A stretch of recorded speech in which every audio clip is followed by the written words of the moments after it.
qui entretiennent dans les esprits faibles la peur d'un pseudo-ennemi de l'étranger qui menacerait la France. Ce vent mauvais qui souffle est immonde, mais ce n'est que du vent.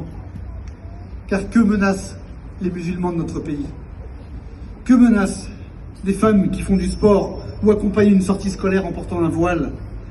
Que menacent ces hommes qui portent la barbe en travaillant sur nos chantiers? Sont-ils responsables de l'état désastreux de nos services publics, de notre économie, de notre environnement? Évidemment non.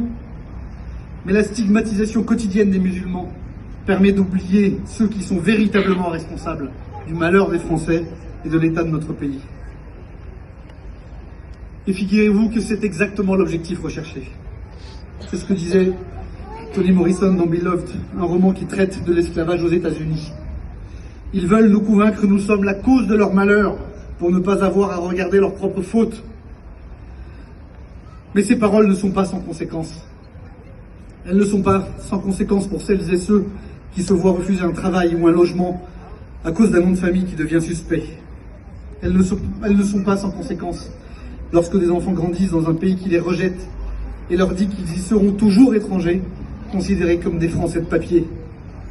Ces paroles ne sont pas sans conséquences lorsque 33 mosquées ont fait l'objet d'une tentative d'incendie depuis 2015, dont 6 rien que l'an dernier.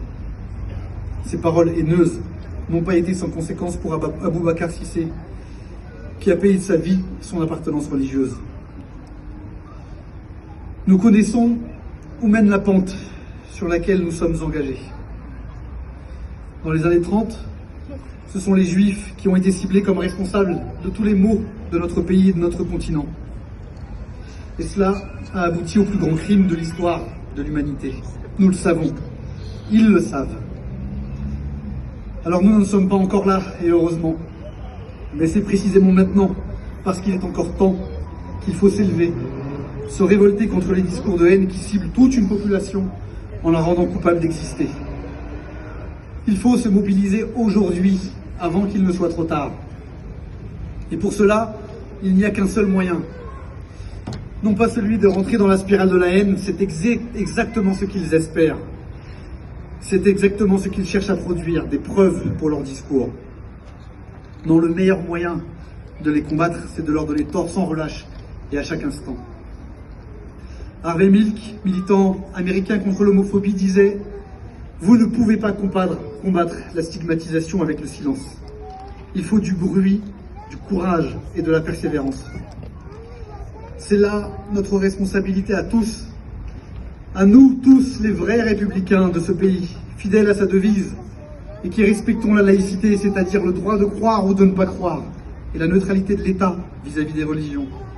C'est à nous de faire plus de bruit qu'eux, en nous joignant aux associations, aux manifestations qui luttent contre le racisme, contre l'antisémitisme et l'islamophobie, et toutes les formes de discrimination.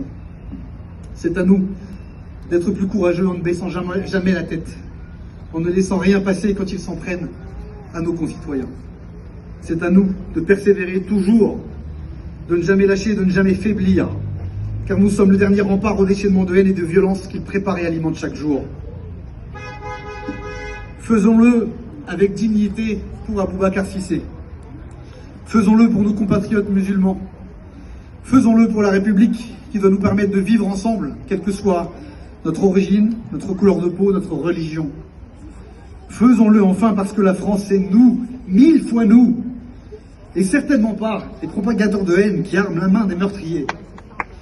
Vive la République et vive la France.